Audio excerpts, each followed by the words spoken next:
Depression রোগের কোনো ওষুধ, মন খারাপের কোনো ওষুধ। আমি বলছি যে যেখান থেকে শুনতে পাচ্ছেন প্র্যাকটিক্যাল করে দেখবেন, ভালো লাগলে করতে থাকবেন, ভালো না লাগলে বাদ দিবেন।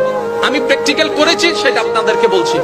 যখন আপনি দেখবেন আপনার মনে বেশি পাথর জমে আছে, আপনার দুঃখ কষ্ট বুঝার মতো কেউ নাই, আপনার চোখের পানির মূল্যায়ন দেওয়ার মতো কেউ নাই, আপনার দুঃখ কেউ বুঝছে না, আপনার কষ্ট কেউ বুঝতেছে না, আপনার আশে নেই, পাশে নাই, নাই কেউ নাই, আপনি যখন খুব একা মনে হবে, আপনার দুনিয়ার কষ্ট যখন আপনাকে চেপে ধরবে, আপনি কিচ্ছু করবেন না, শুধু একটা কাজ করবেন, যাই নামাজটা পিছিয়ে ডাইরেক্ট সিজদায় চলে যান, ডাইরেক্ট সিজদায় চলে যান, কপালটাকে ঝুঁকাই দেন, নাকটাকে ঝুঁকাই দেন, হাতটাকে ঝুঁকাই দেন, নিজের অস্তিত্ব বিলীন করে দেন, চোখটা বন্ধ করে সিজদার মধ্যে চলে যান।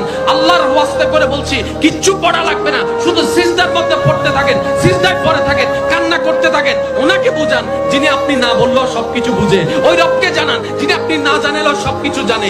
দুনিয়ার মানুষ তো আজকে বললে কালকে চুপ উল্টাই ফেলে, ব্ল্যাকমেইল করতে শুরু করে। রব তো সবকিছু জানার পরেও দোষ গোপন করে রেখেছে। ওই রবের দরবারে সবকিছু বলতে থাকেন, 1টা মিনিট, 2টা মিনিট, 3টা মিনিট, দেখবেন আপনার সমস্যা তখন সমাধান না হলো অন্তরে এমন একটা শান্তি লাগবে যেটা আপনার পৃথিবীর কোথাও খুঁজে পাবেন না। সুবহানাল্লাহ।